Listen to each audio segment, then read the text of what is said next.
ഇന്ന് നമ്മൾ ഡോക്ടറെ കൺസൾട്ട് ചെയ്യാൻ ചെന്ന് കഴിഞ്ഞാൽ ഏത് അസുഖം ആയിക്കോട്ടെ ഡോക്ടർ കോമൺ ആയിട്ട് എഴുതുന്ന ഒന്നാണ് വൈറ്റമിൻ ഡി ലെവൽ ഒന്ന് നോക്കുക. കാരണം നമ്മുടെ ശരീരത്തിലെ പല പ്രവർത്തനങ്ങളെ മൊത്തത്തിലൊന്ന് കോർഡിനേറ്റ് ചെയ്യാൻ വേണ്ടി വൈറ്റമിൻ ഡി സഹായിക്കുന്നുണ്ട്. പക്ഷേ നമ്മുടെ രാജ്യത്തിൽ ഇന്ന് 70 മുതൽ 90% ആൾക്കാർക്കും വൈറ്റമിൻ ഡി ലെവൽ വളരെ കുറവാണ്. പക്ഷേ നല്ലപോലെ സൂര്യപ്രകാശം കിട്ടുന്ന ഒരു രാജ്യം കൂടിയായിട്ട്. അപ്പോൾ എന്തൊക്കെയാണ് വൈറ്റമിൻ ഡി കുറഞ്ഞ ശരീരം കാണിക്കുന്ന ലക്ഷണങ്ങൾ, നമുക്ക് എങ്ങനെ അത് നോർമലാക്കി നിർത്താം എന്നൊക്കെ ഈ വീഡിയോയിലൂടെ നോക്കാം. ഞാൻ ഡോക്ടർ പ്രിയ, Q&B ഹെൽത്ത് കെയറിലെ ഹോമിയോപ്പതിക് ഫിസിഷ്യനാണ്.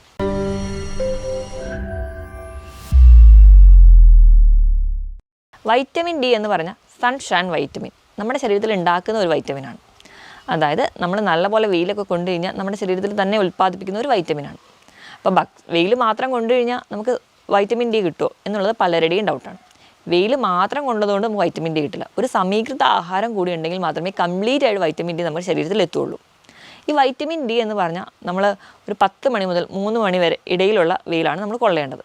കാരണം ആ ഒരു ടൈമിലാണ് അൾട്രാ വയലറ്റ് ഡി റേസ് നമ്മുടെ ഉണ്ടാവുള്ളൂ. ഈ ഒരു അൾട്രാ വയലറ്റ് ഡി റേസ് നമ്മുടെ സ്കിന്നിൽ വീഴണം. സ്കിന്നിൽ വീണിട്ട് അത് ലിവറിലും അതുപോലെ തന്നെ കിഡ്നിയിലും അതിൻ്റെ ഒരു മെക്കാനിസം അല്ലെങ്കിൽ അതിൻ്റെ ഒരു പ്രൊഡക്ഷൻ പ്രോസസ്സ് നടന്ന് ഫൈനലി ഉണ്ടാകുന്നതാണ് വൈറ്റമിൻ ഡി എന്ന് പറയുന്നത്. ഇതെന്ന് പറഞ്ഞാൽ കൊഴുപ്പിൽ അലിയുന്ന ഒരു വൈറ്റമിനാണ്. അതുപോലെ തന്നെ നമ്മുടെ ശരീരത്തിൽ മാത്രം ഉണ്ടാക്കുന്നില്ല, നമ്മുടെ ശരീരത്തിൽ കൂടുതലായും തന്നെ ഉണ്ടാക്കുന്ന ഒരു വൈറ്റമിൻ ആയതുകൊണ്ട് ഫുഡിൽ നിന്ന് കിട്ടുന്ന സോഴ്സ് വളരെ കുറവാണ്. അപ്പം വെയിൽ കൊള്ളുന്നതിനോടൊപ്പം സമീകൃത ആഹാരം എന്ന് പറഞ്ഞത് നമ്മുടെ പ്രോപ്പറായിട്ടുള്ള ഒരു ലിവറിൻ്റെയും കിഡ്നിയും ഒക്കെ ഉണ്ടെങ്കിൽ മാത്രമേ വൈറ്റമിൻ ഡി നമുക്ക് ശരീരത്തിൽ ഉണ്ടാവുള്ളൂ. അപ്പോൾ ഇന്ത്യയിൽ ഇത്രയും അധികം ആൾക്കാർക്ക് ഈ വൈറ്റമിൻ ഡി കുറയാനുള്ള ബേസിക് കാരണം എന്ന് പറഞ്ഞിട്ടുണ്ടെങ്കിൽ ലിവറും കിഡ്നിയും ഒന്നും പ്രോപ്പറായിട്ട് ഫങ്ഷൻ ചെയ്യുന്നില്ല. നമ്മളിന്ന് നോക്കിക്കഴിഞ്ഞാൽ ഒരുപാട് പേർക്ക് ഫാറ്റി ലിവർ ഉണ്ട്. അപ്പം അവിടെയും ഒരു കംപ്ലീറ്റ് ആയിട്ട് അല്ലെങ്കിൽ ഒരു വൈറ്റമിൻ ഡിയുടെ പ്രൊഡക്ഷൻ കറക്റ്റായിട്ട് നടക്കുന്നില്ല. മിക്ക ആൾക്കാർക്കും ഡയബറ്റീസ് ഉണ്ട്. ഡയബറ്റീസ് അൺകൺട്രോളായി പോയി കഴിഞ്ഞാൽ ഏറ്റവും ആദ്യം ബാധിക്കുന്നത് ഒരു കിഡ്നീനെയാണ്. അങ്ങനെ കിഡ്നിയും പ്രോപ്പർ അല്ലാത്തത് കൊണ്ടാണ് നമ്മുടെ രാജ്യത്ത് ഇത്രയും അധികം വൈറ്റമിൻ ഡി കുറഞ്ഞ ആൾക്കാർ കാണുന്നത്. അപ്പോൾ വൈറ്റമിൻ ഡിയുടെ സോഴ്സ് ഒന്ന് നമ്മുടെ ഭക്ഷണം എടുക്കുകയാണെങ്കിൽ കോഡ് ലിവർ ഓയിലാണ്. കോഡ് ലിവർ എന്ന് പറഞ്ഞാൽ കുറച്ച് നെയ്യൊക്കെയുള്ള മത്സ്യങ്ങൾ, അതുപോലെ തന്നെ മത്തി, അയല, നെത്തോലി പോലെയുള്ള മത്സ്യങ്ങളൊക്കെ കാണാം. അല്ലെങ്കിൽ നമുക്ക് കോഡ് ലിവർ ടാബ്ലറ്റ് ആയിട്ട് നമുക്ക് കിട്ടാറുണ്ട്. മുട്ടയുടെ മഞ്ഞയിലും ഒരു അംശം വരെയുണ്ട്. അതുപോലെ തന്നെ കൂണിലും നമുക്ക് കാണാൻ പറ്റും. ഇതിലൊക്കെയാണ് കൂടുതലായിട്ടും. പിന്നെ നമുക്ക് കാണുന്നത് കൂടുതലും പാൽ ഉൽപ്പന്നങ്ങളിലുമാണ് വൈറ്റമിൻ ഡി കിട്ടുന്നത്. പക്ഷേ എപ്പോൾ നോക്കിയാലും വൈറ്റമിൻ ഡി ഫുഡിൽ നിന്ന് കിട്ടുന്ന സോഴ്സ് താരതമ്യേന നമ്മുടെ സൂര്യപ്രകാശത്തിൽ നിന്ന് കിട്ടുന്നതിനേക്കാളും കുറവാണ്. ഇനി നമുക്ക് വൈറ്റമിൻ ഡി ഇത്രയധികം കുറയാനുള്ള കാരണങ്ങൾ എന്തൊക്കെയാണെന്ന് നോക്കാം. ഒന്നാമത് നമ്മുടെ ഒരു ഇൻഡോർ ആക്ടിവിറ്റീസാണ് കൂടുതൽ. ഇപ്പോൾ നമ്മൾ കുട്ടികളുടെ കേസ് എടുക്കുകയാണെന്നുണ്ടെങ്കിൽ ബേസിക്കായിട്ട് നമ്മൾ വെയിൽ കൊള്ളുന്നത് വളരെ കുറവാണ്. നമ്മൾ അധികം ഒന്നും പുറത്തു പോയി കഴിക്കുന്നില്ല. കൂടുതലും ഇരുന്നിട്ടുള്ള കളികളാണ്, കൂടുതലും ഇൻഡോർ ആക്ടിവിറ്റീസാണ് നമ്മളെല്ലാവരും ചെയ്യുന്നത്. അപ്പോൾ വെയിൽ കൊള്ളാത്തതിൻ്റെ ഭാഗമായിട്ടാണ് ഒരു കാരണം. ഇനിയിപ്പോൾ നമ്മൾ വെയിലത്ത് ഇറങ്ങുകയാണെങ്കിലോ നമുക്ക് എന്തെങ്കിലും സൺസ്ക്രീനോ അല്ലെങ്കിൽ മറ്റെന്തെങ്കിലും പ്രൊട്ടക്ഷൻ ഉപയോഗിച്ചിട്ട് മാത്രമേ നമ്മൾ പുറത്തിറങ്ങാറുള്ളൂ. ഒന്ന് വെയിലത്തിറങ്ങുകയാണെങ്കിൽ നമ്മൾ നല്ലപോലെ സൺസ്ക്രീൻ ഇടും. അപ്പോൾ സൺസ്ക്രീൻ എന്ന് പറയുമ്പോൾ അധികമായി കഴിഞ്ഞാൽ നമുക്ക് തീരെ അൾട്രാ വയലറ്റ് റേസ് ഒന്നും നമ്മുടെ ശരീരത്തിൽ എത്തിയില്ല. അതിൻ്റെ ഭാഗമായിട്ട് വൈറ്റമിൻ ഡി കുറയും. അല്ലെങ്കിൽ തന്നെ നമ്മൾ കുടയൊക്കെ ചൂടി വെയിൽ കൊള്ളാത്ത രീതിയിലാണ് നമ്മളെപ്പോഴും പുറത്തിറങ്ങുക. അങ്ങനെ വരാൻ ചാൻസ് ഉണ്ട്. ഇനി ഇതല്ലാതെ ഞാൻ നേരത്തെ പറഞ്ഞ പോലെ ലിവറും കിഡ്നിയും ഒന്നും പ്രോപ്പർ അല്ല നിങ്ങളുടെ ഫംഗ്ഷൻ ചെയ്യുന്നതെങ്കിൽ അതിൻ്റെ ഭാഗമായിട്ട് നിങ്ങൾക്ക് വൈറ്റമിൻ ഡി ഡെഫിഷ്യൻസി വരാൻ ചാൻസ് ഉണ്ട്. ഇനി സമീകൃത ആഹാരം കഴിക്കുന്നില്ല. അപ്പോൾ ഞാൻ ഈ പറഞ്ഞ ഫുഡൊന്നും നിങ്ങൾ ഇൻക്ലൂഡ് അല്ല. എപ്പോഴും നമ്മൾ കഴിക്കുന്ന ഫുഡ് എന്ന് പറഞ്ഞാൽ നമ്മുടെ ഇഷ്ടത്തിനുള്ള ഫുഡുകളായിരിക്കും. അല്ലാതെ നമ്മളൊരു ഹെൽത്തി ഡയറ്റ് ആയിരിക്കില്ല നമ്മൾ പ്രോപ്പറായിട്ട് ഫോളോ ചെയ്യുന്നത്. അപ്പോൾ അതിൻ്റെ ഭാഗമായിട്ട് നമുക്ക് വൈറ്റമിൻ ഡി ഡെഫിഷ്യൻസി കാണിക്കാറുണ്ട്. ഈ പറഞ്ഞ കാരണങ്ങളോടൊപ്പം തന്നെ നമ്മൾ മഗ്നീഷ്യം നമ്മുടെ ശരീരത്തിൽ കുറഞ്ഞു കഴിഞ്ഞാലും കൃത്യമായിട്ട് ഒരു വൈറ്റമിൻ ഡിയുടെ പ്രൊഡക്ഷൻ നടക്കില്ല. കാരണം നമ്മുടെ ശരീരത്തിൽ വൈറ്റമിൻ ഡിയുടെ പ്രൊഡക്ഷൻ നടക്കണമെങ്കിൽ മഗ്നീഷ്യം എന്ന് പറയുന്ന ഒരു മിനറലിൻ്റെ അത്യാവശ്യമായിട്ട് വേണം. അപ്പോൾ ഇതിൻ്റെ ഒരു അഭാവം മൂലവും നമുക്ക് വൈറ്റമിൻ ഡി നമ്മുടെ ശരീരത്തിൽ കുറയാൻ കാരണമാണ്. ഇനി എന്തൊക്കെയാണ് നോർമലി വൈറ്റമിൻ ഡിയുടെ ഫങ്ഷൻസ് എന്ന് നോക്കാം. ഏറ്റവും ആദ്യം പറഞ്ഞു കഴിഞ്ഞാൽ എല്ലുകളുടെയും പല്ലുകളുടെയും ഒക്കെ ഒരു ബലത്തിന് വേണ്ടിയിട്ടാണ്. അപ്പോൾ നമ്മുടെ ഒരുപാട് കേസസിൽ നമ്മൾ വൈറ്റമിൻ ഡി ടെസ്റ്റ് ചെയ്യാൻ നമ്മൾ തന്നെ മുൻകൈ എടുക്കുന്നത് നമുക്ക് മിക്കവാറും വേദനകൾ അല്ലെങ്കിൽ തേയ്മാനമൊക്കെ വന്നു തുടങ്ങുമ്പോഴാണ്. അപ്പോൾ ഏറ്റവും ആദ്യം നമ്മുടെ വൈറ്റമിൻ ഡി എന്ന് പറഞ്ഞാൽ നമ്മുടെ ശരീരത്തിൽ അല്ലെങ്കിൽ നമ്മുടെ ബോഡിയിൽ അല്ലെങ്കിൽ നമ്മൾ ആമാശയത്തിലൂടെ അബ്സോർബ് ചെയ്തെടുക്കുന്ന കാൽസ്യത്തിനെ കൃത്യമായിട്ട് അബ്സോർബ് ചെയ്യാൻ വേണ്ടി സഹായിക്കുന്ന വൈറ്റമിൻ ഡി ആണ്. നമ്മൾ ഒരുപാട് കാൽസ്യം അടങ്ങിയ ഭക്ഷണം കഴിക്കുന്നുണ്ട്. പക്ഷേ നമുക്ക് ആ ഒരു വൈറ്റമിൻ ഡി ഡെഫിഷ്യൻസി ഉണ്ടെങ്കിൽ നമ്മുടെ കാൽസ്യം ഡെഫിഷ്യൻസി നമ്മുടെ ശരീരത്തിൽ ഉണ്ടാവും. നമ്മൾ ഒരുപാട് കാൽസ്യം അടങ്ങിയ ഭക്ഷണം കഴിച്ചിട്ടും എന്തുകൊണ്ടാണ് ഡോക്ടറെ എനിക്കിങ്ങനെ തേയ്മാനം വന്നത് അല്ലെങ്കിൽ എനിക്കൊരു ബലക്കുറവ് എന്തുകൊണ്ടാണ് വന്നതെന്ന് പലരും ചോദിക്കുന്നതിനുള്ളൊരു കാരണം എന്ന് പറഞ്ഞിട്ടുണ്ടെങ്കിൽ അവരുടെ ശരീരത്തിൽ കാൽസ്യം ഒരുപാട് എത്തുന്നുണ്ടെങ്കിലും അത് പ്രോപ്പറായിട്ട് ഒന്ന് അസിമിലേറ്റ് ചെയ്യാൻ വേണ്ടിയിട്ട് വൈറ്റമിൻ ഡി അവിടെ ഉണ്ടാവില്ല. അപ്പോൾ അതിൻ്റെ ഭാഗമായിട്ട് അവർക്ക് തേയ്മാനോ അല്ലെങ്കിൽ പെട്ടെന്നുണ്ടാകുന്ന ഓസ്റ്റിയോപോറോസിസ് പോലെയുള്ള കണ്ടീഷൻസ് ഒക്കെ ഉണ്ടാകുന്നത്. ഇനി രണ്ടാമതായിട്ട് ഫോസ്ഫറസിൻ്റെ ലെവൽ മെയിൻറ്റെയിൻ ചെയ്യാനും വൈറ്റമിൻ ഡി സഹായിക്കുന്നുണ്ട്. ഈ കാൽസ്യവും ഫോസ്ഫറസും ഒക്കെ ഒരു ഹോർമോണൽ കൺട്രോൾ വഴി പാരാതെർമോൺ എന്ന് പറയുന്ന ഒരു ഹോർമോണൽ കൺട്രോൾ വഴിയാണ് നടക്കുന്നത്. അതിനോടൊപ്പം തന്നെ വൈറ്റമിൻ ഡിയുടെ സഹായം കൊണ്ടാണ് ഈ ഫോസ്ഫറസ് ലെവൽ മെയിൻറ്റെയിൻ ചെയ്യുന്നത്. അതുപോലെ പല രോഗങ്ങളെയും തടയാൻ, പല ഇൻഫെക്ഷൻസിനെ തടയാൻ വേണ്ടി സഹായിക്കുന്നുണ്ട്. ക്യാൻസറിൻ്റെ പല പ്രോസ്റ്റേറ്റ് ക്യാൻസർ, തൈറോയ്ഡ് ക്യാൻസർ ഇതൊക്കെ തടയാൻ വേണ്ടി വൈറ്റമിൻ ഡി ഒരു പരിധി വരെ സഹായിക്കുന്നുണ്ട്. ഇനി ഡയബറ്റീസിൻ്റെ കേസ് എടുക്കുകയാണെങ്കിൽ ടൈപ്പ് 1 ഡയബറ്റീസ്, ടൈപ്പ് 2 ഡയബറ്റീസ്, അതുപോലെ ബിപിനെ കൺട്രോൾ ചെയ്യാനൊക്കെ വൈറ്റമിൻ ഡി ഹെൽപ്പ് ചെയ്യുന്നുണ്ട്. അപ്പോൾ ഇതൊക്കെയാണ് നോർമലി വൈറ്റമിൻ ഡിയുടെ ഫങ്ഷൻസ്.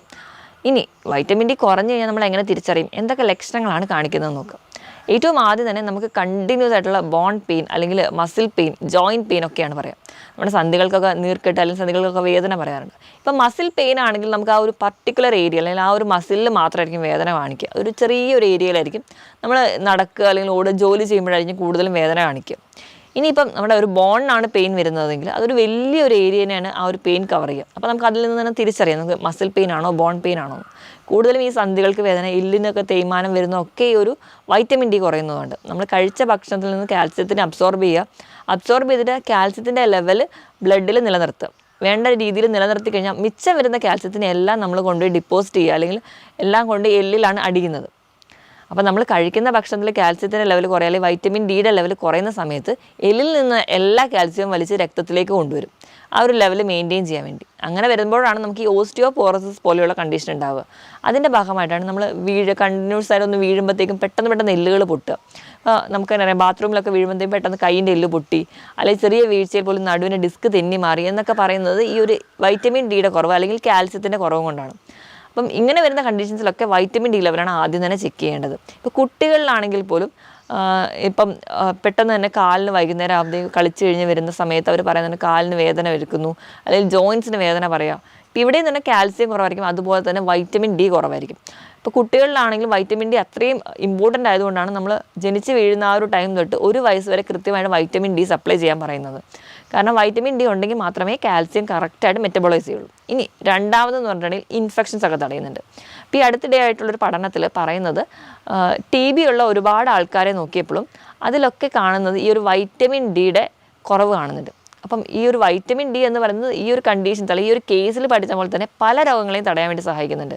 കാരണം നമ്മുടെ ശരീരത്തിലോട് ബാക്ടീരിയോ വൈറസോ എന്തോ കടന്നു വന്നിട്ടുണ്ടെങ്കിൽ ഈ ഒരു മാക്രോഫേജിക് ആക്ടിവിറ്റി എന്ന് പറഞ്ഞ ഒരു ഫംഗ്ഷൻ ഉണ്ട്. ശ്വേത രക്താണുക്കൾ ചെയ്യുന്ന ഈ ഒരു പ്രവർത്തനങ്ങൾ കൊണ്ടാണ് ഇവയെല്ലാം നമ്മൾ പുകച്ച് പുറത്ത് അടിക്കുന്നത്. അപ്പം വൈറ്റമിൻ ഡി ആണ് ഈ ഒരു പ്രവർത്തനത്തിന് സഹായിക്കുന്നതെന്ന്. അപ്പോൾ ഈ ഒരു പ്രവർത്തനം നടക്കാത്തതുകൊണ്ടാണ് മിക്ക കുട്ടികളുടെ കേസിലൊക്കെ അല്ലെങ്കിൽ മുതിർന്നവരായിക്കോട്ടെ റിക്കറൻ്റ് ആയിട്ട് ഇൻഫെക്ഷൻ വരുന്ന കേസിൽ അലർജി, ആസ്മ അല്ലെങ്കിൽ ഡ്രൈ കഫ് ഒക്കെ കണ്ടിന്യൂസ് ആയിട്ട് പ്രസൻറ്റ് ചെയ്യുന്ന സമയത്ത് നമ്മൾ വൈറ്റമിൻ ഡി നോക്കാൻ പറയുന്നത്. ഇനി ഇത് കൂടാതെ തന്നെ നമുക്ക് സീലിയാക് ഡിസീസ് അല്ലെങ്കിൽ നമ്മുടെ BP കൺട്രോൾ ചെയ്യാൻ, നമ്മുടെ നോർമലായിട്ടുള്ള ഹാർട്ടിൻ്റെ ഫങ്ഷൻസിന് ഇതിനൊക്കെ വൈറ്റമിൻ ഡി സഹായിക്കുന്നുണ്ട്. അപ്പം കിതപ്പ് അല്ലെങ്കിൽ പാൽപിറ്റേഷൻ അല്ലെങ്കിൽ ക്ഷീണം പോലെയുള്ള പ്രശ്നങ്ങൾ കാണുകയാണെങ്കിൽ നമ്മൾ വൈറ്റമിൻ ഡി നോക്കണം. കഠിനമായ ക്ഷീണം, ഒന്നും ചെയ്യാനൊരു താല്പര്യമില്ല, ഒരു ഉന്മേഷമില്ല, ഇങ്ങനെയുള്ള പ്രശ്നങ്ങളൊക്കെ കാണുന്ന കേസിൽ നമ്മൾ വൈറ്റമിൻ ഡി നോക്കിക്കഴിഞ്ഞാൽ അവർക്കത് കുറവായിരിക്കും. കാരണം നമ്മുടെ ശരീരത്തിൽ എനർജി പ്രൊഡക്ഷന് വേണ്ടി സഹായിക്കുന്ന ഒന്നും വൈറ്റമിൻ ഡി തന്നെയാണ്. ഈ പറഞ്ഞ കാരണങ്ങളൊന്നും അല്ല തന്നെ നല്ലപോലെ മുടി കൊഴിയുക, മുടി ഇങ്ങനെ വട്ടത്തിൽ കൊഴിഞ്ഞു പോയിട്ട് അലോപേഷ്യ ഏരിയേറ്റ പോലെയുള്ള കണ്ടീഷൻസ് ആയിട്ട് പ്രസൻറ്റ് ചെയ്യുക, അതുപോലെ തന്നെ മൂഡ് സ്വിങ്സ് കാണിക്കുക, ഇതൊക്കെ വൈറ്റമിൻ ഡി കുറയുന്ന ഭാഗമായിട്ടാണ്. അപ്പോൾ മൂഡ് സ്വിങ്സ് എന്ന് പറയുമ്പോൾ നമുക്കറിയാം ഈ തണുപ്പ് രാജ്യങ്ങളിലൊക്കെ ഈ കൂടുതലും തണുപ്പ് കാലാവസ്ഥയിൽ പൊതുവേ അവർക്ക് സൂര്യപ്രകാശം കുറവാണ്. അപ്പോൾ തണുപ്പും കൂടെ ആവുന്ന സമയത്ത് അവർക്ക് കാണിക്കുന്ന ഒരു പ്രസൻറ്റേഷനാണ് വിൻ്റർ ബ്ലൂസ് എന്ന് പറഞ്ഞു കഴിഞ്ഞാൽ. കാരണം സൂര്യപ്രകാശം തീരെ കിട്ടുന്നില്ല, അതുകൊണ്ട് വൈറ്റമിൻ ഡി കിട്ടുന്നില്ല.